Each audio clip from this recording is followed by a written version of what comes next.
Voici, alors nous allons retrouver nos artistes. Alors, bonsoir à tous et à toutes, merci d'être venus. Alors c'est pour les portes ouvertes d'ateliers d'artistes du côté de la Goutte d'Or. Donc on monte, on va aller s'encanailler, n'est-ce pas, du côté du 18e, parce qu'on va prendre les buts là-haut, là où nous étions évidemment, au niveau côté radio, côté petit sentimental. Voilà. Donc maintenant, on va parler notamment des portes ouvertes. Alors ici présente donc Isabelle. Bonsoir. Elisabeth. Bonsoir. Daphnis. Daisy, bonsoir. Et Wilfried. Bonsoir. Alors, voilà. Alors, on va parler de cette association, de ses portes ouvertes, de cette particularité, de son histoire, de cette utopie, de cette volonté à créer, de mettre en avant, mettre en avant ce patrimoine, mais aussi mettre en avant ce qui n'est pas évident non plus, et d'ouvrir, de créer cet événement et de découvrir l'antre de la création, c'est-à-dire généralement pour la plupart des artistes qui vivent dans le 18e, c'est aussi de leur lieu d'espace de vie. Donc il faut avoir poussé cette petite porte, une petite cour, et pousser cette porte d'atelier pour aller rencontrer l'artiste. Alors comment Isabelle, comme vous êtes fondatrice, et que vous avez tenu cette association dans ses débuts, racontez-nous un petit peu la genèse. Alors la genèse, l'idée de faire cette association m'est venue le jour où j'ai eu la chance d'emménager dans un bel atelier au rez-de-chaussée, dans la Goutte d'Or, alors que j'habitais avant dans un 4e étage sans ascenseur. Et je me suis dit que c'était un trop beau cadeau, qu'il fallait que je puisse le partager. Et je savais aussi qu'il y avait une grande demande de la part des artistes, même si elle n'était pas très formulée, parce qu'il n'y avait pas eu de porte ouverte dans le quartier depuis 8 ans. Il y avait une association qui existait anciennement, qui avait été créée en 90, qui s'appelait Goutte d'Or Carré d'Art, et qui a arrêté de fonctionner en 2002. J'en avais fait partie les 2 dernières années. Donc depuis 8 ans, il ne se passait plus rien à la Goutte d'Or au niveau exposition d'artistes, à part à l'écomusée peut-être, mais comme il y a très peu de lieux d'exposition, il n'y avait plus d'activité pour les artistes plasticiens. Toujours beaucoup de musique, mais pas pour les plasticiens. Donc j'ai eu l'idée de de reprendre le flambeau de cette association. Alors, comme on fait pas du vin nouveau dans de vieilles outres, l'ancienne association Goutte d'Or Carré d'Art s'était arrêtée pour diverses raisons, et il fallait faire quelque chose de complètement nouveau pour que ça puisse repartir. Donc, on a pris une nouvelle équipe, et d'ailleurs, dans l'équipe, il y avait des gens qui n'étaient pas du tout de la Goutte d'Or au départ, et qui n'avaient donc pas vécu le passé peut-être un peu douloureux de cette ancienne association qui s'était arrêtée pour des raisons de conflit ou autres.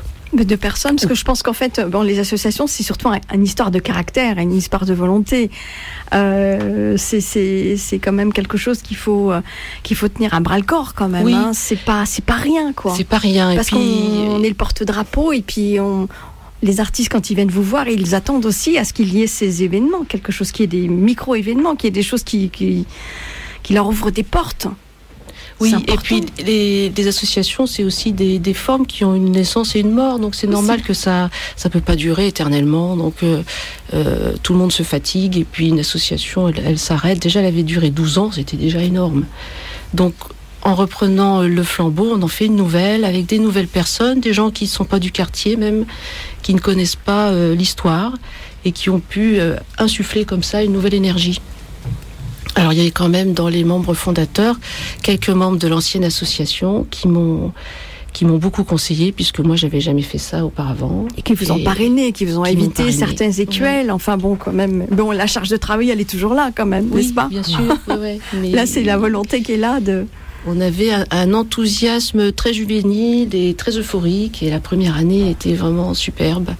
Donc ça a permis pour moi de connaître tous les artistes du quartier, parce que j'en connaissais que quelques-uns qui fréquentaient les cafés, parce que je fréquentais beaucoup les cafés, Et ça m'a permis de les rencontrer beaucoup mieux et puis de tous se rassembler. On a fait une première porte ouverte comme ça, un peu à l'arraché, la première année. Et après, un pot des artistes à la fin, où tout le monde s'est retrouvé et on s'est dit qu'on allait continuer. Enfin, c'était très euphorisant et très gai. Mais surtout, tu as marqué, enfin, tu as mis aussi les points sur les i, c'est que tu demandais aussi cette indépendance. Une indépendance de fait aussi, quelque part, qui est importante par rapport à l'existence même de votre association. Oui, ce qu'on souhaitait, ou ce que je souhaitais, ça dépend. Il y a un peu des avis partagés. C'était comme j'ai beaucoup de mal à exposer par moi-même ou exposer toute seule, j'aime pas faire les choses seule. Donc j'aime bien les faire en groupe. Donc nous fédérer pour créer nous-mêmes l'événement qui va faire qu'on s'expose et ne pas attendre d'un pouvoir, d'une institution ou autre de nous permettre d'exposer ensemble ou de nous montrer. Donc c'est une façon de nous prendre en main. Oui, mais on se bouge et on y va, quoi. Et on y met les éléments, on y met toute l'énergie qu'il faut et on le déploie, quoi. Finalement, on est capable d'eux, quelque part. Capable d'eux. Et une fois quand on a bougé tous ces curseurs et qu'on a dépensé l'énergie folle, on remet ça. Oui, puis là, on en est à la 6e année. Bon, j'ai porté l'association 3 ans en tant que présidente. Ensuite, c'était Zouir Boudjema qui l'a repris 2 ans. Maintenant, c'est Wilfried qui prend le relais. Oui. Et petit à petit, l'événement prend ses marques dans le quartier et les gens connaissent le nom Porte d'Or. Et puis petit à petit, ça va comme ça s'ancrer de plus en plus. Puis aujourd'hui, on est à la radio, c'est quand même une première. Alors Wilfried, tu peux nous parler un petit peu comment tu vois de ton regard, parce que là tu portes un regard neuf aussi, quelque part. Oui, je prends la suite de quelque chose qui existe déjà, qui était déjà bien construit. Voilà, cette idée d'indépendance, je crois que de toute façon, elle vient de fait parce que pour des artistes plasticiens qui sont pas dans le réseau officiel des galeries ou tout ça, c'est un peu le seul moyen qu'on ait par nous-mêmes de pouvoir montrer notre travail en fait, et c'est une part importante de la création en fait, de pouvoir montrer son travail. Et voilà, si de fait, de par les institutions qui existent, il n'y a pas moyen de le faire, c'est à nous de nous donner les moyens que ça existe et de montrer ce travail-là, quoi. Oui, mais au jour d'aujourd'hui, il y a plein de lieux multiples et variés qui ne sont pas de l'ordre forcément on est plutôt dans des lieux, on va dire, transverses, où l'art est partout finalement, même dans la rue. Maintenant, je veux dire, au niveau des lieux. Oui. Au niveau des lieux d'exposition, on est toujours en recherche et en quête de nouveaux lieux. Oui, tu penses à quel lieu par exemple ? Non, mais c'est parce que comme au jour d'aujourd'hui, tu as des cafés, des restaurants, effectivement on en parle, mais c'est vrai qu'eux aussi ils sont aussi demandeurs d'art, donc aussi ça peut être aussi une vitrine. Certes, pas forcément dans les bonnes conditions pour les artistes, je suis d'accord. C'est en bien termes de contrat, là du coup vous pouvez en parler librement. Il y a parfois un peu des abus, je pense. Ils choisissent une œuvre alors que voilà. Les conditions d'exposition sont pas toujours là en fait dans un bar ou un café. L'œuvre est pas nécessairement accessible. On n'a pas de visibilité dessus. Il n'y a pas d'éclairage. Au moins sur un truc comme les portes ouvertes, on choisit un peu le lieu dans lequel on va exposer, les conditions dans lesquelles on va exposer. On aménage avec tout ça. Après, on fait avec ce qu'il y a aussi. C'est un événement qu'on fait aussi à notre idée en fait. C'est aussi cette liberté là qu'on a. De tous se grouper pour faire cet événement, mais vraiment c'est ça aussi le plaisir de cet événement-là, c'est de faire à notre idée, comme on veut, chacun. On ouvre quand même son intime quelque part. Donc il y a évidemment quand on fait le travail, quand on expose ses œuvres, il y a une part de l'intime qui s'expose aussi. Donc il y a une part de nous-mêmes. Quel est votre regard, Elisabeth ? Je sais pas. Vas-y, Winfried. Moi, je voulais juste rajouter quelque chose à propos des lieux, c'est que on a des artistes qui exposent dans des friches parce qu'on manque de lieux. Donc il n'y a pas que dans des cafés, des restos, mais il y a plusieurs friches qui sont utilisées pour exposer certains artistes qui n'ont pas de lieu. D'accord. Donc c'est sympa quand il fait beau, mais par manque d'espace aussi. Par manque d'espace. Je pense que là ils sont dans des formats XXL, quelque chose comme ça. Non, pas nécessairement. Il y a une disproportion entre le nombre d'artistes qu'il peut y avoir sur un quartier comme la Goutte d'Or, qui est une espèce de petit village, et le nombre de lieux en fait où il est possible d'exposer son travail. En effet, paradoxalement, c'est les portes ouvertes d'ateliers d'artistes de la Goutte d'Or. Il y a très peu d'ateliers en fait. Il y a très peu de gens qui ont réellement un espace consacrés à leur pratique. Il y en a qui font ça dans leur salle à manger, voilà. Et si tu regardes le plan, il y a beaucoup de lieux en fait qui sont soit des lieux du tissu associatif du quartier, des lieux culturels qui s'ouvrent un petit peu à l'événement, des commerces. Voilà, il y a un foisonnement d'artistes dans ce quartier-là, et qui est pas représentatif justement au niveau de la vitrine qu'il peut y avoir sur un quartier comme celui-là, quoi. Alors au départ, vous étiez combien d'artistes, Isabelle, alors la première année, on avait réussi à regrouper une 50aine de personnes, et on va dire qu'il y avait peut-être un bon tiers qui n'était pas du quartier. C'était la première année, donc il fallait un petit peu remplir, on va dire. Donc on avait réussi à quand même être 50, et le but c'était d'arriver à faire quelque chose ce week-end-là et marquer le coup. Voilà, première année. Et après, au fil des ans, on a réussi à contacter de plus en plus de gens du quartier lui-même, et puis à fédérer des habitués qui se réinscrivent tous les ans. Et on est toujours aux alentours de 70, parfois un peu moins, parfois un peu plus. Cette année, 74 personnes, 74 artistes. Et voilà, ça a l'air d'être une constante, à peu près. Pour pas être trop volumineux non plus, pour pas perdre le contact humain entre nous. Et d'ailleurs, une des premières clauses de l'inscription, c'est de rencontrer quelqu'un qui organise les portes d'or. Donc ça veut dire qu'il faut venir en chair et en os et parler à quelqu'un et signer un papier d'inscription. Et on peut pas le faire simplement par email et payer par carte bleue ou PayPal, comme tu disais, Elisabeth. Par contre, il n'y a pas de sélection. On ne fait aucune sélection. Oui, mais si ce n'est que c'est d'un point de vue géographique quand même. Il y a une volonté du terroir. Enfin, il faut qu'on soit... Il y a des gens qui sont extérieurs au quartier, mais qui sont invités par d'autres artistes de la Goutte d'Or. Donc, ça nous permet aussi d'avoir des gens de l'extérieur. Alors, ces portes ouvertes d'ateliers d'artistes de la Goutte d'Or vont se dérouler tantôt, là, le 12 et le 14 juin. Winfried, tu peux nous dire exactement l'innovation de cette année, justement, entre autres? Et puis vous avez créé une forme de partenariat, parce que finalement cette association, vous voulez tendre à ce qu'elle ait une plus grande lisibilité aussi, pour le coup. Alors moi je pense que de toute façon là, un événement comme ça, ça n'arrête pas d'évoluer, quoi, parce que c'est... Il y a un noyau dur, et à chaque fois il y a des personnes différentes qui l'apportent aussi, donc chacun apporte des choses nouvelles.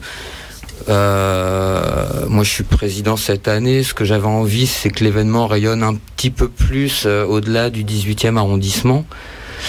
Et voilà, comme par ailleurs je connais une partie des gens qui organisent les portes ouvertes des ateliers de Ménilmontant, je me suis dit que ça pouvait être intéressant de créer un partenariat avec d'autres portes ouvertes, d'autres quartiers de Paris, pour pouvoir échanger au niveau des artistes. Par exemple, cette année, on accueille les artistes de Ménilmontant aux portes ouvertes de la Goutte d'Or, à raison d'une œuvre par artiste de Ménilmontant.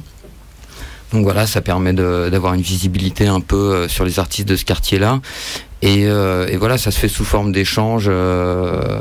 Il va se passer exactement la même chose en septembre pour les portes ouvertes de Ménilmontant. Donc les artistes de la Goutte d'Or seront accueillis là-bas. Ça nous permet aussi d'échanger plein de choses, nos contacts presse, nos mailing lists. Du coup, pour chacun de rayonner beaucoup plus, quoi. Et oui, ça se fait sous forme d'échange et de bienveillance, quoi. D'accord. Alors Elisabeth, vous êtes secrétaire, et comment vous êtes partie, on va dire, de la structure osseuse de l'association, en fait, parce que vous l'avez vu grandir. Vous êtes tous des bénévoles, ma foi, aussi, la structure. Oui, on est tous bénévoles. Oui. Donc il y a besoin de pas mal de bénévolat, que ce soit pour les inscriptions, pour l'organisation, pour faire cette magnifique affiche, pour ensuite s'occuper de l'impression, diffuser, etc. Donc on essaye de se partager le boulot. C'est vrai que le gros travail, c'est maintenant, enfin c'est déjà il y a 3 mois, on a commencé avec les inscriptions. D'accord. Mais il y avait déjà une autre première manifestation là cette année, vous m'avez dit, il y avait un écomusée déjà.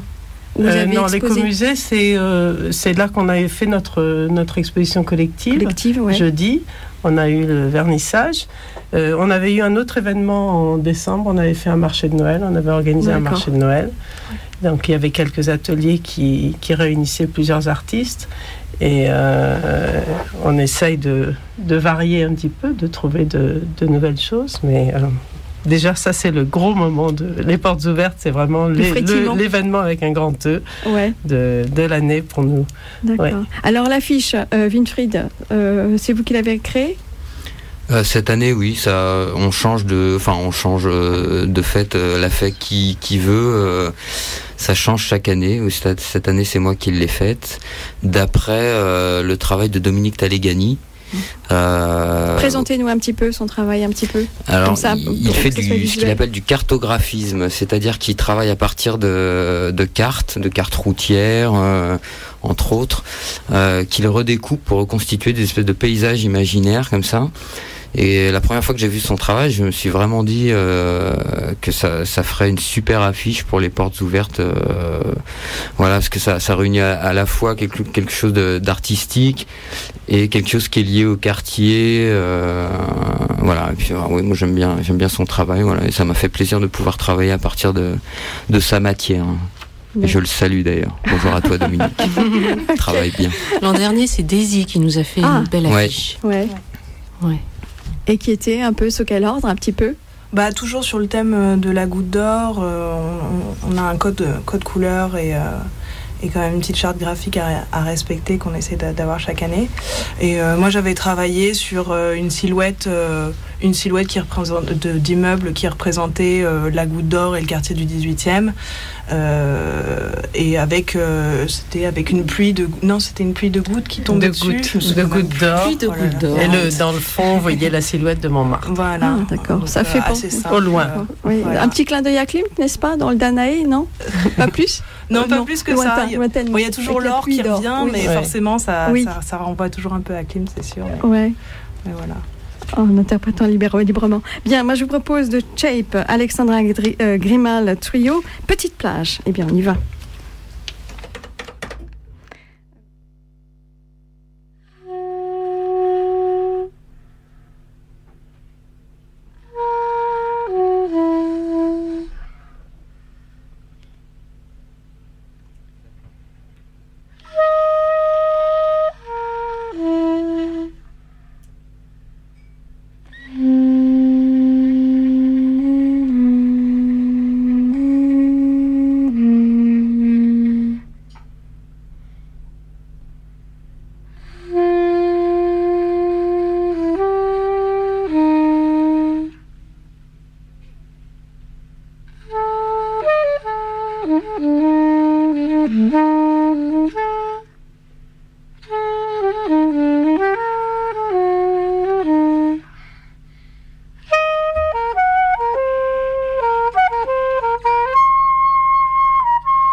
Hello, vous êtes bien sûr Radio Libertaire, 89.4 des Jardins d'Orphée, Orpha Santissa. Et bien voilà, avec notre partenaire d'artiste qui est ici pour nous parler des portes ouvertes d'ateliers du côté de la Goutte d'Or, du côté du 18e. Alors ça se passe entre différents métros. Je lis Max Dormois, Marcadet Poissonnière, Château-Rouge, donc et La Chapelle, Barbès-Rochechouart. Donc ici présents nos artistes, donc Isabelle, Elisabeth et Daisy et Wilfried qui est ici présent. Tous, vous êtes évidemment tous artistes parce que vous avez vu qu'il manquait, enfin je veux dire, dès la première année, je veux dire, le succès il est là, quoi. Il y avait une volonté de créer quelque chose, non ? Oui. Ou de faire quelque chose de ce côté. Évidemment, comme tu dis Elisabeth, on parlait en off, c'est vrai qu'il y a deux 18e, mais avant tout, moi du 18e, ce que je connais, c'est côté très ouvrier, côté on va s'encanailler, et côté, bah oui, c'est la bohème, mais de l'autre côté, c'est très multiculturel.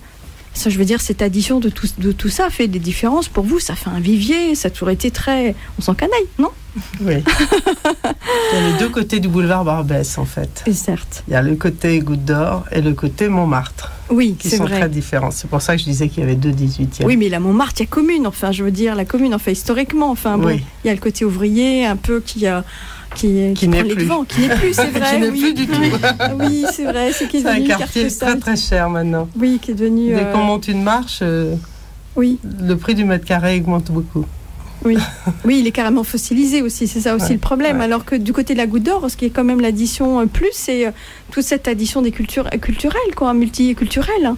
Oui, absolument. On a une des richesse, alors que la pression foncière est tellement forte dans certains quartiers que les communautés ont dû pousser les murs au-delà de Paris pour aller dans et cet apport culturel de toute cette diversité comment dirais-je, linguistique, à tout point de vue musical et tout ça, c'est un apport jouissif, enfin je trouve. Oui, on a énormément d'artistes. C'est le côté cosmopolite. C'est le côté cosmopolite, autant dans la musique, au niveau artistique, architectural, à tout point de vue, non, Wilfried ? Moi je dirais, oui, Wilfried il est dans ses pensées, mais il est parti. Mais c'est vrai que c'est un des derniers quartiers de Paris qui reste aussi riche, aussi varié, authentique, voilà, où c'est vrai que mais c'est magnifique. Ça vit quoi, ça vibre. Il y a une émulsion en permanence. C'est vrai que il y a des marchés. Enfin, je veux dire, moi je sais quand je me balade de côté de Châteauroux, je me balade dans les magasins, mais je vois des wax. C'est quoi les wax? C'est les tissus africains qui sont magnifiques. Même les marchands de poules vivantes, le marchand qui vend que de la menthe fraîche. Pour vous, c'est des choses qu'on voit plus jamais ailleurs. C'est vrai que il y a des couleurs, des odeurs. Pour vous, c'est déjà un dépaysement total. Pour vous, qui est artiste, même visuellement, c'est. Mais à cette époque de l'année, c'est encore plus beau parce que ils sortent les costumes de leurs différents pays, donc c'est très coloré, c'est très exotique. Ouais, certes. Mais pour vous, en tant qu'artiste, c'est magique. Oui. Ouais, et puis ça reste aussi un quartier de rencontre, et je trouve que l'association, encore une fois, est vraiment à l'image du quartier. C'est vraiment une association qui est restée à petite échelle, donc tout le monde se connaît. Moi, j'y suis rentrée, ça fait la 3e année que j'y expose, et c'est vrai de pouvoir rencontrer tous ces artistes, certains qui connaissent bien le quartier, qui ont vraiment de la bouteille, ceux qui arrivent avec de nouvelles idées. C'est vraiment quelque chose de riche et d'authentique, voilà, comme le quartier, vraiment. C'est ça qui est très chouette dans... J'aimerais pas que les portes d'or grossissent trop, quoi. Ça serait vraiment trop dommage que ça devienne aseptisé. Ça reste très vrai. Et d'un autre côté, vous jouez la carte quand même, qui est une carte forte, sachant qu'il y a quand même un patrimoine historique énorme, de faire bouger les choses ou les curseurs et de regarder autrement finalement le quartier. Parce que c'est vrai qu'il y a le quartier évidemment très historique, donc qui a tendance peut-être à se fossiliser. Le fait qu'il y ait ces portes ouvertes, ça rend côté dynamique, et il y a quelque chose qui se passe du côté de chez vous, à votre voisin par exemple. Donc il y a une dimension sociale, une dimension de création de liens, et tout d'un coup, un peu comme pas tout à fait comme une fête des voisins, mais je veux dire, cet événement crée du lien, du passage. Oui, alors il faut voir quand même que la Goutte d'Or est un des quartiers, je pense, qui comprend le plus d'associations dans Paris. Donc il y a une foultitude d'associations qui créent du lien. On n'est vraiment pas les seuls, loin de là. Et donc il y a beaucoup d'associations qui créent justement au travers de repas ou de tout un tas d'activités. Je connais pas tout parce que il y en a tellement qui y sont regroupés, que les Portes d'Or, finalement, c'est une association de plus, mais elle a la particularité d'être plus artistique. Voilà, les autres sont plutôt dans le culturel, je crois, dans l'éducatif, le culturel, l'échange, le social aussi. Voilà. Aussi. Pour apporter une aide à toutes les personnes qui arrivent ici, qui émigrent ici, qui se retrouvent un peu perdus. Donc là, il y a des tas de gens qui font des associations, des belles choses. Nous, on est plutôt les artistes. On a, je pense, pas énormément de problèmes particuliers. Il y a toujours des problèmes sociaux, mais il n'y en a pas énormément par rapport à l'autre population. Ah oui. Si, il y en a toujours, c'est-à-dire que beaucoup sont obligés de travailler, c'est-à-dire qu'on ne vit pas de notre art. Non, pas d'amour et d'eau fraîche, c'est pas ça, c'est pas encore ça. Donc on ne peut pas être artiste à plein temps, ça c'est sûr. Pour la plupart, vous avez tous une double activité, je suppose. Voilà, la plupart. Ouais. Il y en a qui est souvent lié à notre activité artistique, parce que par exemple, moi je fais de la sculpture et je donne des cours de sculpture. Je pense qu'il y a beaucoup d'artistes qui travaillent comme ça. Et il y en a d'autres qui sont obligés de prendre un boulot vraiment alimentaire parce que bien sûr, c'est aussi une réalité. D'accord. Mais est-ce qu'ils viennent justement les artistes, et que notamment, par exemple, au niveau de la sécurité, au niveau des droits de l'artiste, au niveau de la sécurité, comment dirais-je, comme vous n'avez pas une protection au niveau social, comment ça se présente? Est-ce que vous êtes aussi un relais pour diffuser ce type d'informations ou pas, Isabelle? Pas pour l'instant, non. C'est vrai que j'ai eu des demandes au début, quand j'ai commencé, d'artistes qui voulaient ou soit obtenir un atelier, trouver un atelier, ou savoir comment ça se passait à la Maison des Artistes, des choses comme ça, mais j'ai aucune compétence là-dedans, aucun moyen. Et pour l'instant, l'association, je pense, je sais pas Wilfried, mais pour l'instant, elle s'occupe pas de ce genre de problématique. C'est pas le but non plus. C'est pas le but non plus. Puis... Mais artiste, de toute façon, c'est pas un métier, quoi. C'est vrai. Donc, oui. Proposer du suivi de formation, des choses comme ça. Enfin, je pense que c'est des expériences individuelles. Personne n'est au même stade, à la même échelle. Personne ne fait la même chose. Et voilà, enfin, ce genre d'événement comme les portes ouvertes de la Goutte d'Or, ça permet à un moment donné de se réunir et de créer une visibilité. Mais non, on n'a pas. Je pense pas qu'on ait vocation de. On peut pas. Oui, non, on n'a pas des compétences pour ça. On voulait surtout se retrouver au niveau du travail artistique lui-même, ça oui. Échanger au niveau des techniques, des conceptions artistiques, ça oui, ce serait bien si on a le temps de le faire. Après tout ce travail administratif et d'organisation et tout ce que nous demande la vie, comme travail alimentaire à côté, vie familiale, tout ça, ça nous laisse pas toujours le temps d'échanger. C'est dommage, mais ça viendra peut-être. Ça va venir, oui, parce que les portes ouvertes, c'est une manière de voir tout à chacun, de voir l'évolution, de voir les techniques ou les différentes techniques nouvelles que vous apprenez. Et ça peut être aussi un lieu d'échange et de partage. Oui, absolument. Je pense, non, Wilfried, Daisy. Mais l'échange, il existe. Enfin, moi, j'ai rencontré quand même. Alors, moi, je suis pas du quartier de la Goutte d'Or au départ. J'ai eu mon atelier au Jardin d'Alice, qui était un squat à côté, qui était plutôt métro Marx d'Ormois. Ensuite, j'ai migré au Shakiraï, que je salue bien fort. Et en fait, les connexions, elles se font. On a participé, les Portes d'Or à l'époque où Isabelle en était la présidente. Ils avaient décidé d'ouvrir un petit peu le quartier à justement ces lieux-là qui se trouvaient plus vers Marx d'Ormois, qui étaient des lieux, des espèces de squats alternatifs avec un bon vivier d'artistes.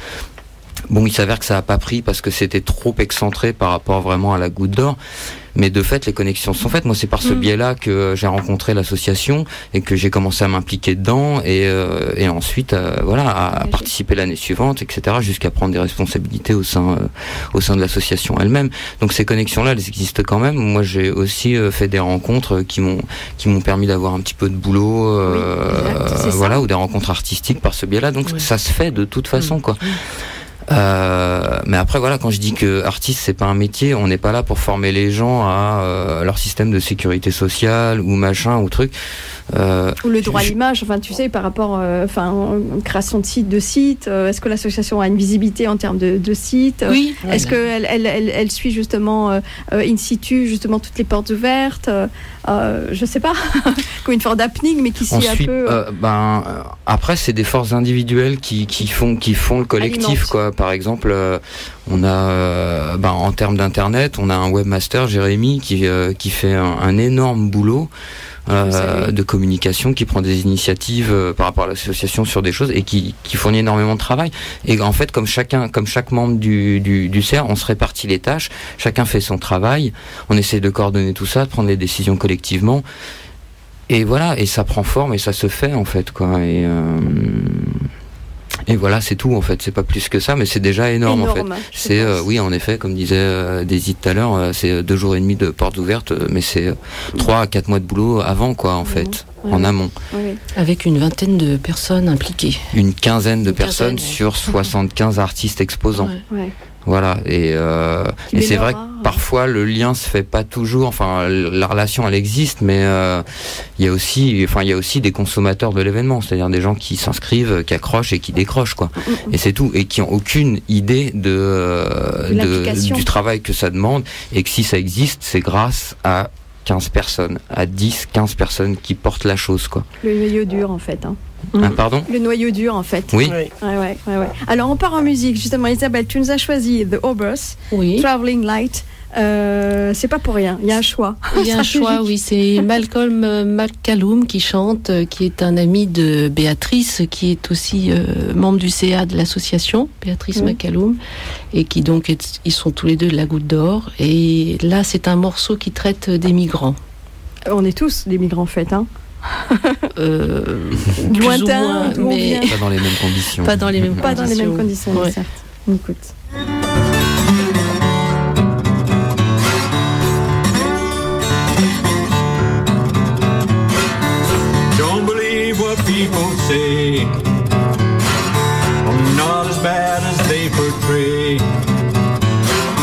It's true that I've had better days. The judgment says I have to pay. I'll be a long time gone. I'll be a long time gone. Now asking you to wait for me. Things will be what things will be. The future's dark and I can't see the world outside when I'll be free. I'll be a long time gone. I'll be a long time gone.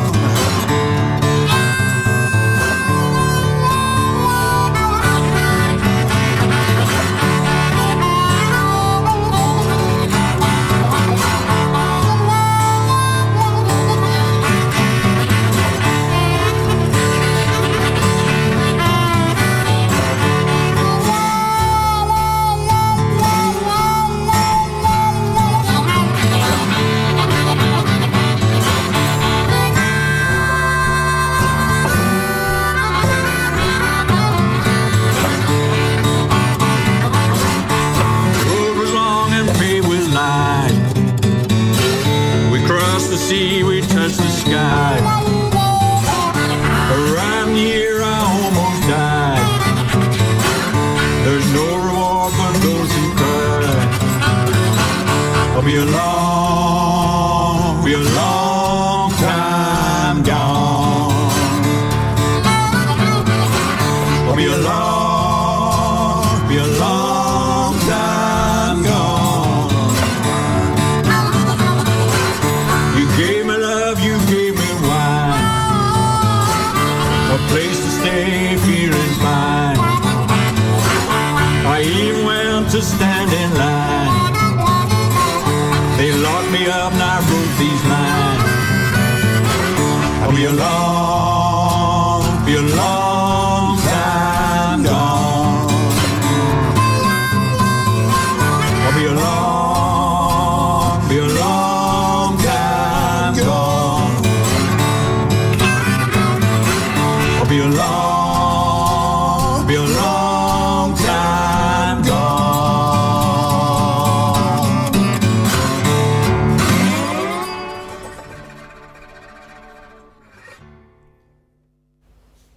Radio Libertaire 89.4, Be Along, The Oblast, Traveling Light, justement par rapport à ce chant lié aux immigrants et leur odyssée. Et en écho par rapport aux portes ouvertes de Goutte d'Or, Daisy, tu voulais apporter une autre information ? Ben oui, en fait, pendant ces portes ouvertes, on a une exposition qui se passe à l'église Saint-Bernard, donc église Saint-Bernard qui est bien connue par rapport aux sans-papiers, entre autres, en 96, et qui encore cette année, enfin cette semaine a été encore pris dans l'actualité. Oui. Et donc nous avons une exposition qui s'appelle La route est là. Et nous sommes donc 7 artistes et qui exposent. C'est une exposition collective autour du sujet sur la migration, Donc voilà, donc c'est en plein dans l'actualité, complètement par hasard. En prise avec une double actualité quand même, en phare avec l'actualité. Je veux dire, là ils ont déménagé. Il y a eu un camp de Roms qui a dû déménager. Non, un camp de migrants, on a forcé oui, de la Chapelle, les migrants de la Chapelle qui ont été on va dire obligés de partir, expulsés, disséminés. Et puis attends, parce que c'est quand même Fort de Café, on leur donne un papier avec le tampon de la préfecture en disant oui, vous pouvez dormir à la Belle Étoile, quoi. Oui, voilà, c'est disséminé sans donner de solution derrière, donc ça a été une semaine, je pense, très rude pour eux. Oui. Et je pense que là c'est en train de sortir un petit peu, il y a des solutions qui sont un peu sorties. Oui, mais c'est dans l'urgence aussi. Je veux dire, il a fallu qu'il y ait, il y avait ce lieu où justement ils dormaient, on sait dans les conditions quand même qui sont limites en termes à tout point de vue, d'accord, en termes d'hygiène à tout point de vue.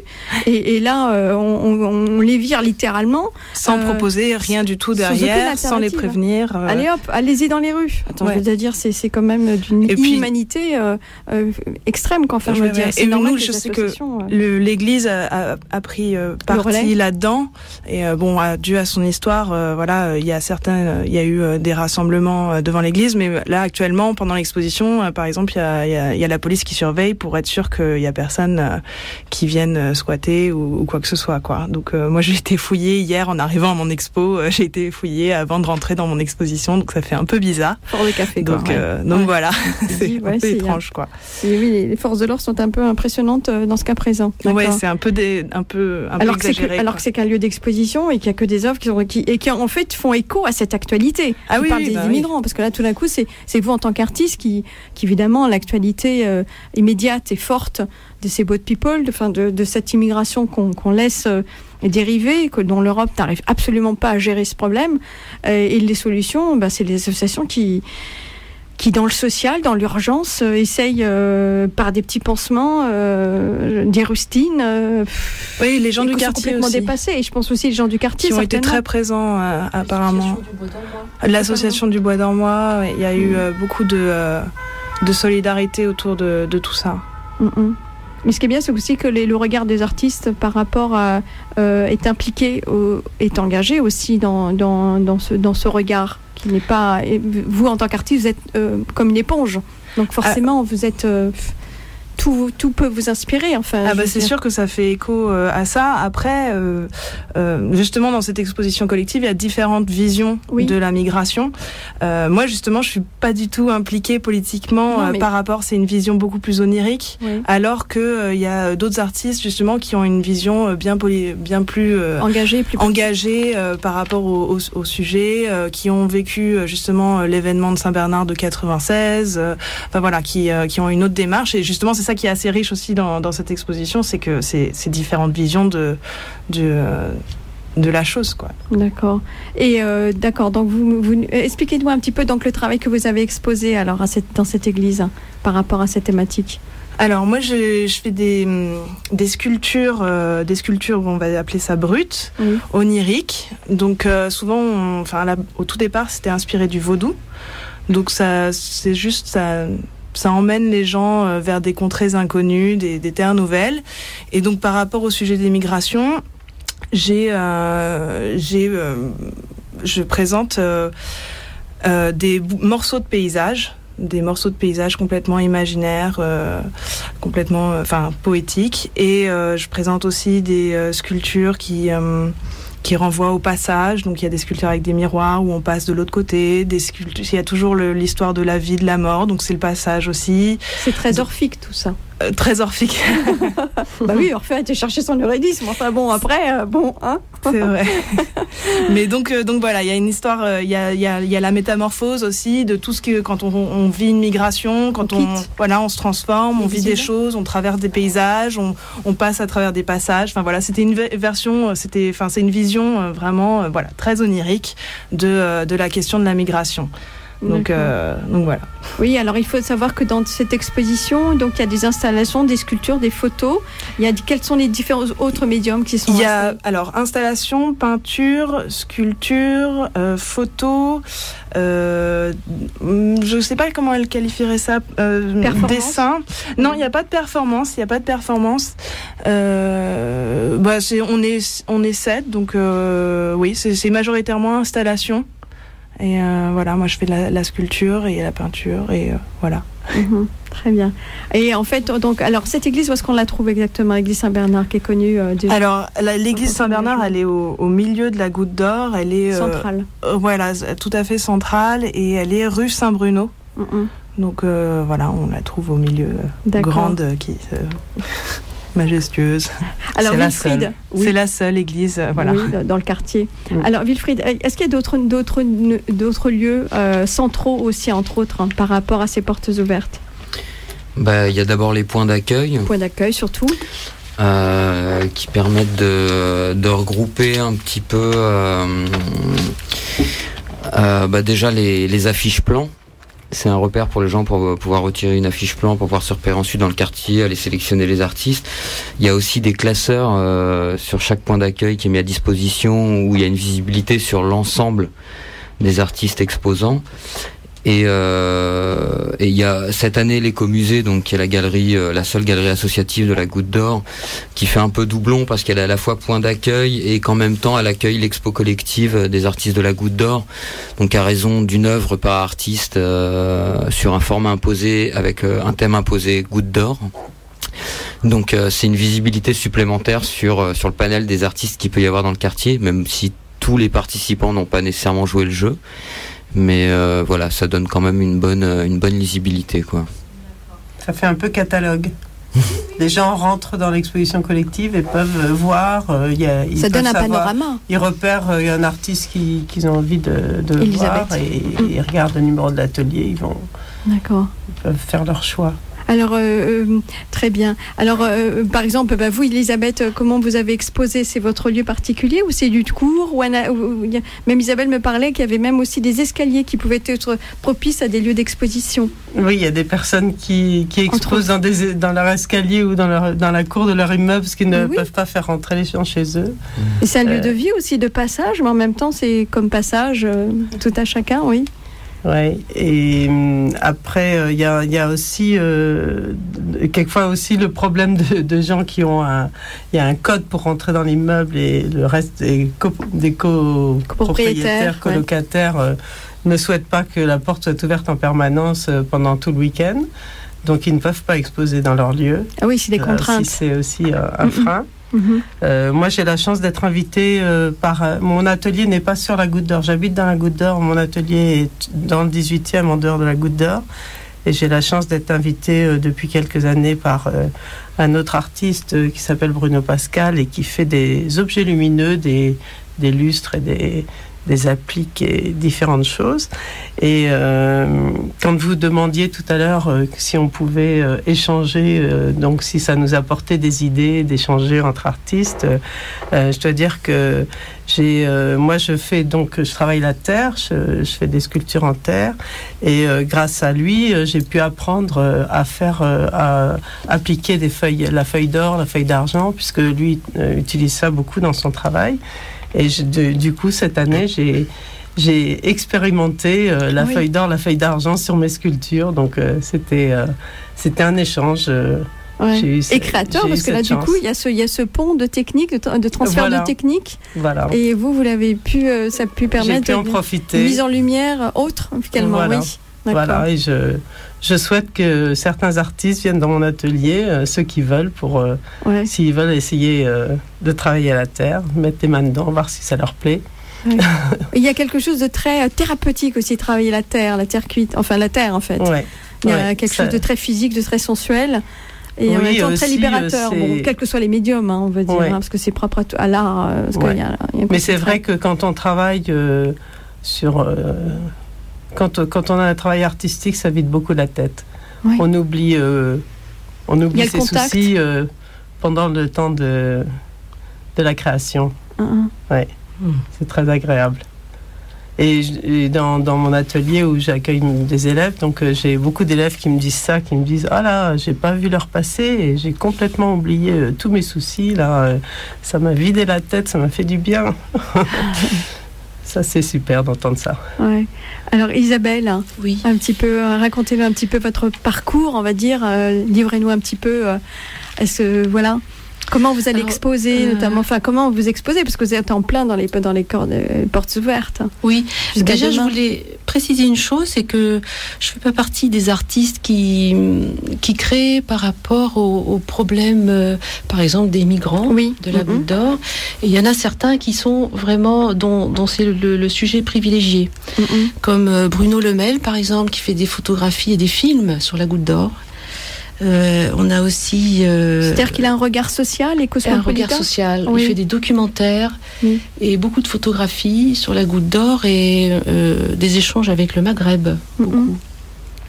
La Tunisie et l'Algérie. On a aussi Sylvie Rubé, la tortue voyageuse, qui travaille avec le Burkina Faso donc qui fait des échanges artistiques entre les deux pays et dont la création, elle fait des sculptures sur os de sèche, par exemple, qui sont marquées par la culture africaine. Il y a aussi Angers Dames qui font c'est un couple de femmes qui font de la sculpture à deux mains. Mmh. Ah, une création à deux mains. Une création à deux mains. Ouais. Et en partenariat, je crois que c'est le Burkina Faso aussi, je ne me rappelle plus. Mmh. Enfin, c'est en Afrique. Et également, on me dit l'association Ego aussi. L'association STEP Ego, c'est une association en fait qui s'occupe d'accueillir les toxicos du quartier. Oui. Et qui leur permet aussi d'avoir une activité artistique. Et donc, dans le cadre de nos portes ouvertes, ils font partie de l'association et ils exposent le travail des personnes qu'ils accueillent chaque soir. Ah, génial. C'est ouvert chaque soir. D'accord. C'est près du métro La Chapelle. L'art a un côté thérapeutique, mais aussi de réinsertion sociale, pour le coup, quelque part. Absolument. Il y a en même temps et step by step, c'est pas à pas. Donc, comme nous tous, hein. Ouais. On grandit quelque part. Mais vous n'avez pas dit où vous exposez. Alors oui, donc voilà. Déjà, moi, je voulais. Comment vous définissez-vous? Vous voyez, on s'occupe toujours des autres, mais on a du mal à parler de soi. Isa. Je fais un travail. Donc en ce moment, je me suis inspirée, d'ailleurs depuis que je me suis installée dans ce magnifique atelier, ça m'a permis de faire des grandes toiles, et donc ça a complètement changé ma façon de travailler, puisque quand on travaille en très grand, je travaille en 1,50 m sur 1,20 m par exemple, et ça permet de faire des choses totalement différentes, parce qu'on peut peindre des petites choses au milieu de grands espaces. Donc travailler sur la proportion des choses entre elles, alors que si on est toujours dans un format médian, toutes les choses ont à peu près la même taille, ou alors c'est difficile de faire du très très très petit. Donc là, je suis partie sur une série de toiles où il y a beaucoup de perspectives, parce que je peux faire des toutes petites choses avec des grands avant-plans ou des gros plans en premier plan. Alors je m'inspire du cinéma. C'est pour ça qu'il y a aussi ces successions de plans. De plans, premiers plans. Voilà, il y a une écriture, oui. Un cadrage, on va dire. Voilà, même. Un cadrage. Ouais. Et dernièrement, du cinéma japonais des années 60, fin des années 50-60, avec Ozu, Yasushiro Ozu, qui m'a beaucoup inspirée. Et donc, je fais des compositions à partir de photos que je prends de ma télévision, en passant les films, image par image, je sélectionne les images qui m'intéressent, les mouvements de personnages qui m'intéressent, et je fais des compositions de morceaux de ces différentes images qui peuvent provenir du même film ou de films différents, en les mettant en perspective. Voilà, donc ça crée des espaces et figuratifs. Voilà. On est dans le figuratif, mais dans un cadrage un peu... Et avec une ambiance assez, apparemment, à la Hopper, m'a-t-on dit. À Hopper, oui. Les spectateurs qui m'ont dit ça. Mais voilà, c'est donc pas un travail qui est fait en fonction du quartier ou des difficultés sociales du quartier, ou un travail qui aurait un message politique quelconque, ou voilà, je travaille plutôt comme ça. D'accord. Alors Wilfried, à vous. Alors, comment vous vous définissez un petit peu ? Plus le temps passe, moins j'essaye de me définir en fait. Oui. C'est assez étrange. J'ai eu la chance quelque part, et peut-être la malchance, je sais pas, d'avoir des petits entretiens ou des petits reportages sur mon travail. En fait, je me suis rendu compte que j'avais pas tellement envie d'en parler, mais que j'avais plutôt envie que les gens m'en parlent. J'ai l'impression de pratiquer une autopsie de la chose à chaque fois, ou m'arrêter sur la technique que je pratique, ou sur ce que moi, le regard que je pose dessus, c'est anecdotique. Enfin, ce qui m'intéresse moi dans mon travail, c'est les autres en fait. Le regard de l'autre, c'est ce la perception. Voilà. Et les portes ouvertes, ça permet ça. Voilà. Encore faut-il aller vers les gens. Paradoxalement, j'ose pas trop aller vers les gens, mais je suis très friand de ce qui serait susceptible de pouvoir dire. Voilà. Bon, après, là, par exemple, ce que je présente cette année, c'est de la peinture sur radiographie, d'une part, et de la peinture aussi sur photographie. Donc voilà, le point commun de ce travail-là, c'est partir d'un support existant, réintervenir dessus. À la Richter ? Excuse-moi, on réagit toujours avec des entités références. C'est pas Richter dans le sens où j'interviens directement sur le tirage photographique. Oui, lui s'inspirait de ses photos pour sa peinture. Ouais, après,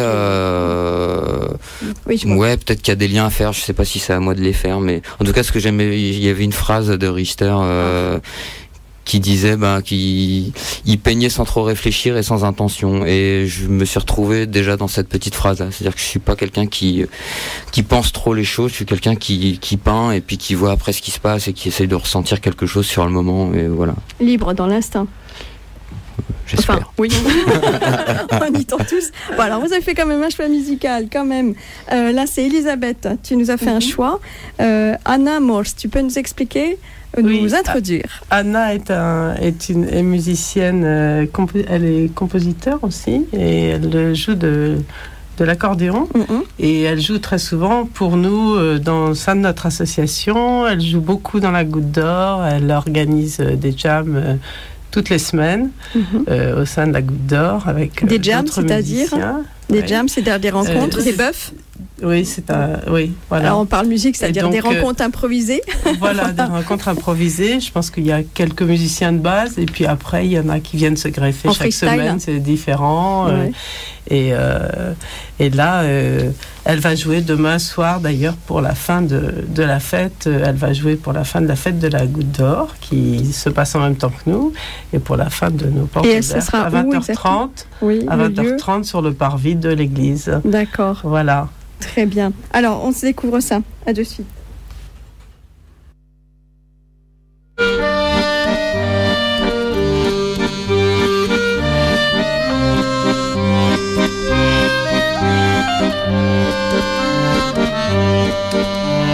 J'ai grandi dans un village où les enfants sont rois, où les filles sont volages et les garçons courtois.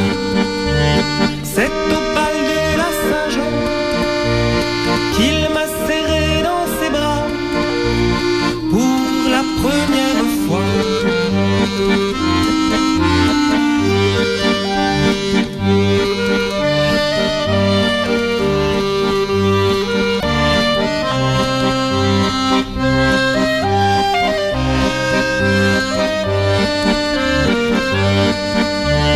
Il était très élégant, ce garçon-là est charmant, me disait ma mère, me disait maman.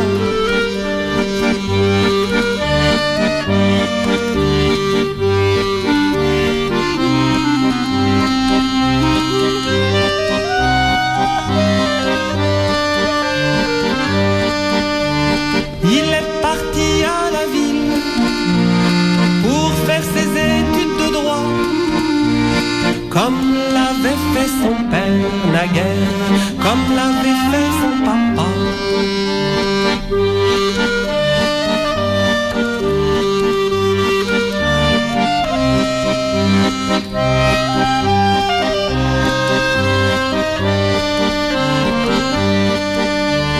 Il est venu à Noël avec un cadeau pour moi, un foulard orné d'une tour Eiffel, un grand foulard de soie. J'ai grandi dans un village où les enfants sont rois, où les filles sont volages et les garçons courtois. Il est revenu à Pâques au bras d'une demoiselle, avec chapeau et ombrelle, chapeau et ombrella.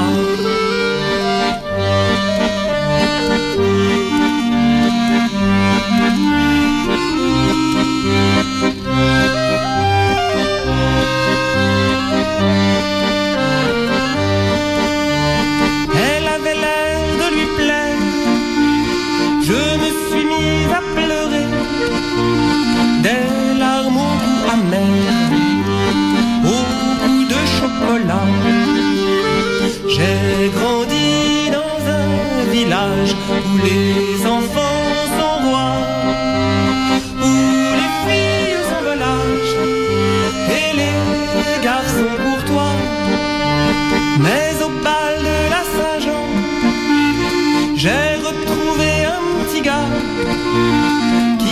plaît bien à ma mère et aussi à papa.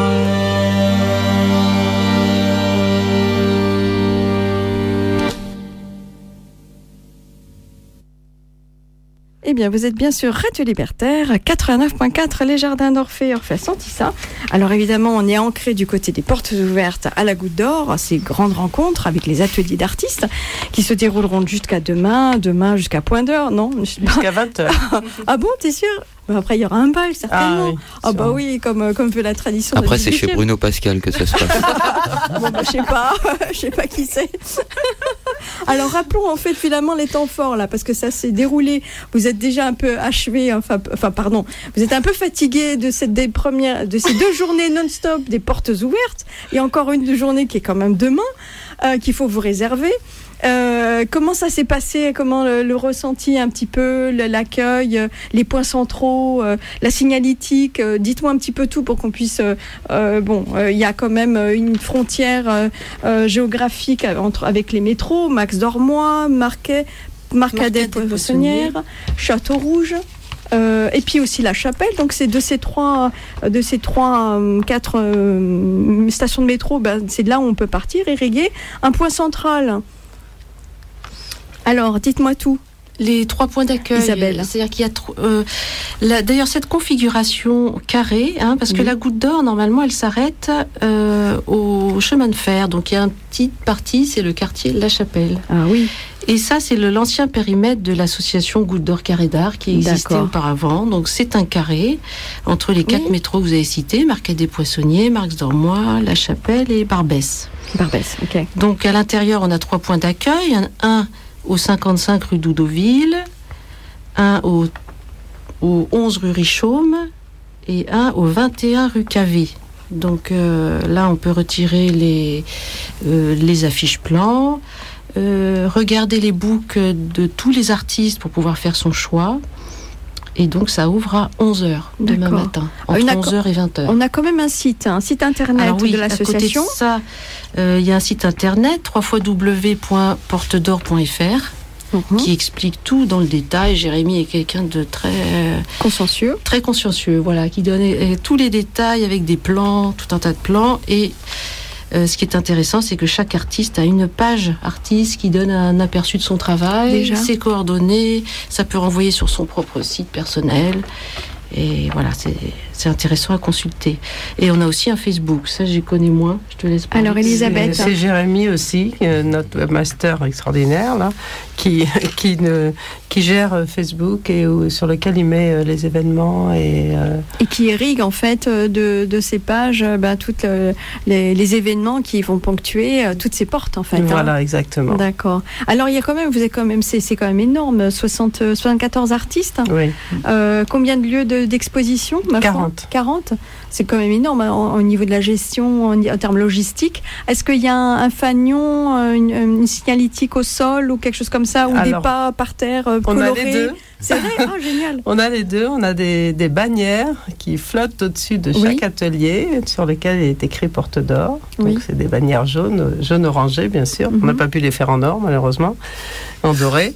Et devant chaque atelier, au sol, il y a un pas sur lequel est écrit une forme de semelle de chaussure sur lequel est écrit Porte d'Or. Donc on se met dessus, ça se dit porte, puis Sésame ouvre-toi, puis on rentre.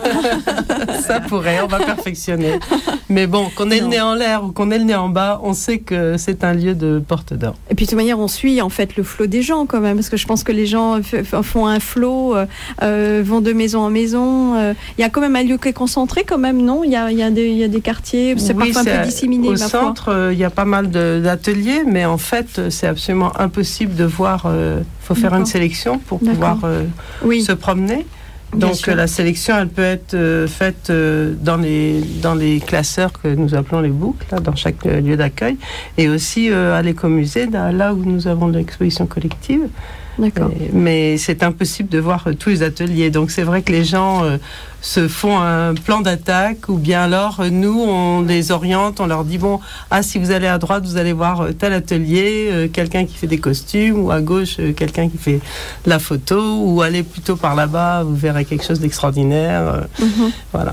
D'accord. Et puis les portes ouvertes d'atelier, d'une manière générale, c'est autant pour découvrir l'artiste que le lieu, quoi. Oui. Enfin, parfois les lieux sont plus. Enfin, moi j'ai fait pas mal de portes ouvertes où voilà, finalement le lieu m'intéresse plus que le travail de la personne après. Mais du coup, on n'est pas obligé de suivre un plan, on peut flâner, on peut se perdre dans le quartier, voilà, et puis retrouver sa route, quoi. Oui, et puis finalement c'est le lieu des surprises. Hein. Voilà, oui, et dans la Goutte d'Or, il y a des vraies surprises parce qu'il y a vraiment des petits coins très très chouettes. Des petits paradis. Des petits paradis. Nichés. Il y a encore des petits lieux cachés derrière des immeubles, des petits jardins vraiment extraordinaires. D'accord. Alors j'ai vu qu'il y a pas mal de petits parcs aussi. Vous n'avez pas investi les parcs pour le coup. Les petits coins verts aussi. Si, pas, mais pareil. Enfin, les parcs, c'est pas nécessairement les parcs municipaux, c'est les petites friches associatives. En fait, ça reste dans le même esprit un petit peu que ce qu'on construit nous. Oui. C'est des gens qui ont, voilà. Enfin, bon, étant pas du quartier de la Goutte d'Or, je connais pas bien l'historique de ces friches-là, mais je crois que c'est des gens qui sont quand même un petit peu mobilisés pour pouvoir conserver ça et en faire quelque chose, quoi. Et du coup, ça existe aussi pendant les portes d'or. Et certains accueillent des artistes des portes d'or.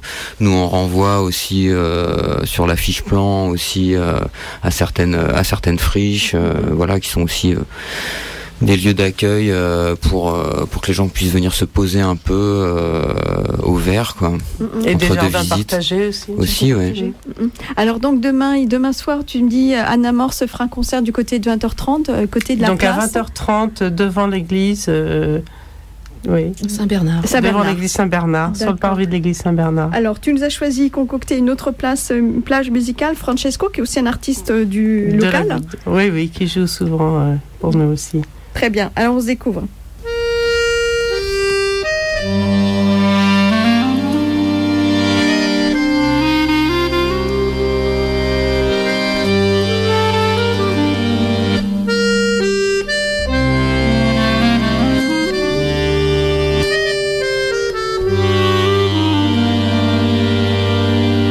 Un air de rien, préambule, un caprice, un enfantillage, une berceuse pour adultes, évocatrice du voyage, un interlude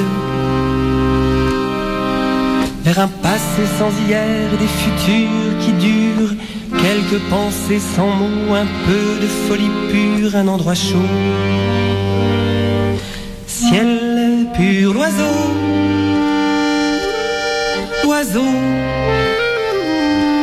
de bon augure, l'oiseau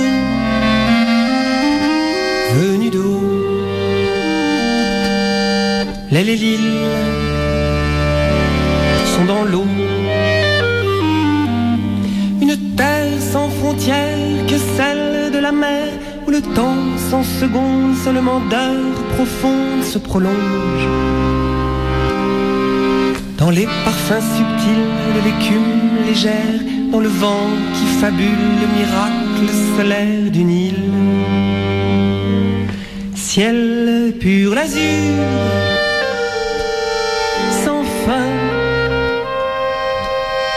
sans flèche. L'azur, que rien n'empêche. L'aile et l'île reflet, un pays sans sommeil mais au rêve aussi pur que le cri matériel des graffitis au mur des tunnels, un grand pays sans mur que le murmure de l'eau où midi se consume puis éclate en écho, un paysage, ciel pur, l'écho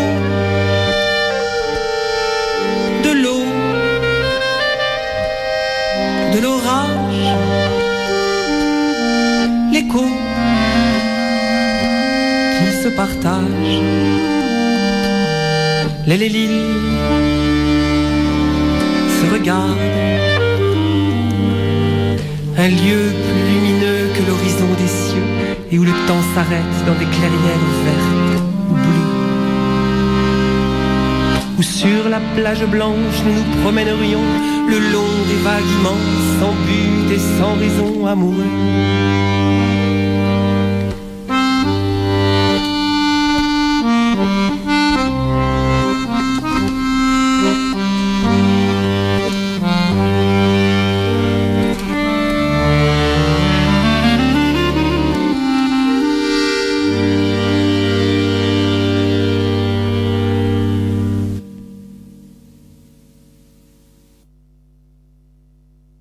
Radio Libertaire. Alors, Elisabeth, une précision, je crois. Oui, je suis désolée, j'ai mal indiqué la plage et sur le CD. Donc ça, c'était à nouveau Anna, mais c'est toujours un plaisir de l'entendre. Et elle sera évidemment en concert demain 20h30. Voilà. Du côté, qui va clôturer notamment cette rencontre des 3 journées portes ouvertes du côté de la porte de la Goutte d'Or, dont les portes d'or entre autres. Alors voilà, donc on arrive quasiment en fin de cette première partie. Vous avez d'autres choses à rajouter, des impressions? Daisy, on parlait entre nous juste avant de ce moment. En fait, tu nous demandais si c'était ou si on était fatigué de notre journée. Et en fait, c'est vrai que le travail, c'est le travail en amont qu'on a fait qui nous a épuisés, de préparation, d'organisation, d'installation d'exposition aussi, qui est vraiment crevant. Il y a la pression, la communication. Et là, en fait, aujourd'hui, c'est le bon moment, quoi. C'est le moment où on profite. Tout est fait. C'est un peu l'accomplissement de notre tâche. Et là, on a les retours des gens, on a le regard, leur avis, leur enthousiasme qui est le moment. En fait, pour nous, ça nous donne un nouvel élan pour les projets après. Ça nous encourage. Puis c'est très important qu'ils soient même négatifs ou, les retours, c'est toujours vraiment enrichissant. Ça relance l'inspiration. Ça relance l'inspiration. Il y a des nouvelles choses qui arrivent. C'est le moment des rencontres aussi, des projets qui peuvent se former. Voilà. Donc c'est vraiment maintenant, on est en train de vivre le bon moment ce week-end. Très bien. Ok. Alors justement, Daisy, tu nous as choisi une plage musicale que tu as apportée, Goldfrapp, c'est ça? Voilà, Goldfrapp. Qui est donc la plage. Donc c'est Beer Stop. Ouais. C'est la plage 3. Oui. Non, c'est la plage 5. Pardon, autant pour moi. Et j'ai choisi ce titre-là parce que c'est assez planant, c'est Goldfrapp, c'est assez électro. Et voilà, parce que c'est une musique qui m'inspire pour mon travail. Ah oui, côté musique, quels sont les univers qui vous inspirent le plus? Alors, toi, c'est cet univers-là? Moi, il y en a beaucoup. Il y a cet univers-là, mais il y a aussi... je fais un travail qui est un peu tourné autour du chamanisme, du vaudou et tout ça. Donc, il y a beaucoup d'artistes qui travaillent autour de ça, au niveau musical, je veux dire. Et j'aurais bien aimé... Caribéen, des choses... non, plutôt Lassa, par exemple. Lassa, je ne sais pas si tu connais. Elle fait des choses qui vraiment, quand je suis au fond, que j'ai plus d'idées, j'écoute un peu et là ça justement ça revient et il y a des belles choses qui naissent avec ça. À l'écoute. Ouais. Elisabeth, Isabelle. Moi, je travaille au niveau de la musique, votre relation au niveau à la musique. Ouais. Alors, je travaille sur des musiques très planantes aussi, et notamment beaucoup un morceau de Brian Eno qui s'appelle Thursday Afternoon, qui dure 1 heure sur une note. Donc, c'est magnifique. C'est des harmoniques de la même note pendant 1 heure. C'est très planant, et donc. Voilà. Moi, j'aurais pensé que tu écoutais J Dreams, dans ce genre-là, tu sais, la vague New Age. Non, pas du tout. Non. J'écoute aussi la flûte japonaise, le shakuhachi. C'est une espèce de flûte. Une flûte improvisée, c'est vraiment magnifique, et ça fait planer complètement aussi. Ça permet en fait au mental concret d'être occupé, mais pas trop, d'être pas tambouriné, de pas être tambouriné, et donc prendre du recul par rapport à toutes les petites pensées qui font un petit vélo dans la tête. Donc le mental concret, appelle lâcher prise, voilà, le mental concret écoute cette petite musique, et ça permet à l'inspiration de passer par la fenêtre ouverte. Très bien. Elisabeth ou Wilfried. Alors, votre relation à la création musique ou la musique création. Moi, je crois que j'ai pas de mental concret, donc j'ai pas ce problème-là.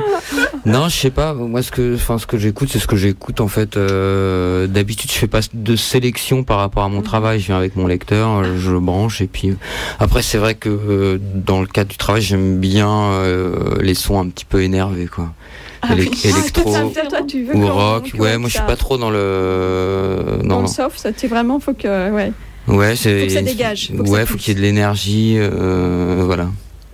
Par chance, ils ne travaillent pas dans le même atelier tous les deux. Pas encore. Mais avant, j'étais comme toi. Avant, je travaillais sur quelque chose de très dur. Je buvais beaucoup de bière et j'étais excitée comme ça. Ne révèle pas toute ma vie privée.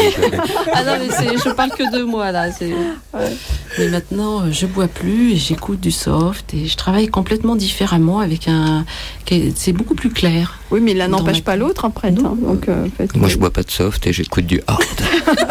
Oui, mais n'empêche, les personnes sont d'une grande zénitude, en fait. Pour avoir rencontré un groupe de hard rock et pour avoir interrogé, j'étais étonnée de voir une personne aussi sensible à la musique et tout autant d'une grande hypersensibilité et d'une zénitude. Mais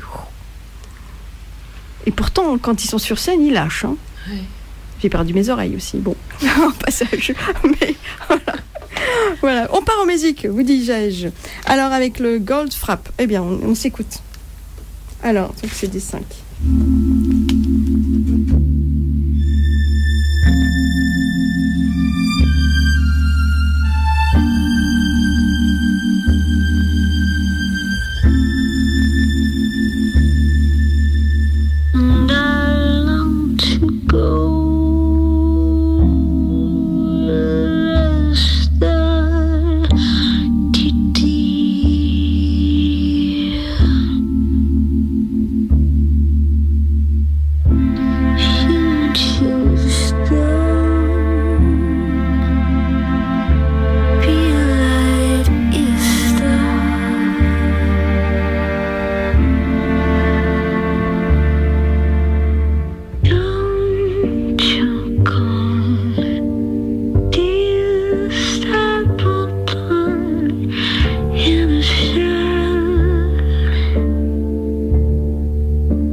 Eh bien voici, le temps nous est venu de saluer nos artistes et merci d'être présents, d'avoir dit ok, je viens pour les Jardins d'Orphée, parler de ces portes ouvertes du côté de la Goutte d'Or. En tous les cas, vous avez jusqu'à demain. Ça se terminera par un concert en plus à Annemasse, donc du côté de 20h30, du côté de la chapelle Saint-Bernard, par là-bas. Donc ça va terminer certainement en bal, certainement, parce qu'on a envie de gâcher, je pense. Hein. Oui, en beauté, évidemment, avec les copains, les amis. C'est vrai que c'est un lieu de rencontre entre artistes. C'est aussi le lieu où on peut venir voir justement les lieux de création. C'est un lieu où on peut rencontrer chacun des artistes. Et voilà, un site encore, hein, on peut redire www.portedor.fr. Voilà, et très bien. Sinon, sur le Facebook, on peut visiter déjà ou déjà télécharger les informations et voir ce qui s'est déjà produit pour aller plus loin dans les démarches, dans les chemins de traverse. Hein. Elisabeth, un Facebook Facebook, je sais du pas. Site Porte d'Or. C'est Porte d'Or, tout simplement. Exactement. Tout simplement. Voilà. Au pluriel. Oui, c'est Porte au pluriel. Porte au pluriel. Porte avec un S. Oui, voilà. Okay. Oui, c'est vrai. Alors sinon, vous avez plusieurs portes d'entrée par le métro, Max Dormois, La Chapelle, Barbès ou Château Rouge. Et voici, donc vous serez en fait en immersion et vous allez pousser la porte et découvrir plein de petits lieux nichés, des petits paradis, des petits trésors en poussant les portes de tout à chacun pour aller rencontrer les artistes. Oui, une balade haute en couleurs. Voilà. Et certainement un petit verre de l'amitié. Oui, absolument. Voilà. Très bien. Merci beaucoup Isabelle, Elisabeth, merci. Daisy, Wilfried. Merci à vous. Voilà, merci. pour le 6e du nom, pour ces portes ouvertes. En tous les cas, voilà, il y a 40 lieux à découvrir, 74 artistes venir rencontrer. Donc, il y a de quoi faire. En tous les cas, voilà. Merci à vous. Merci, à demain. Merci, à demain. Au revoir. Ciao.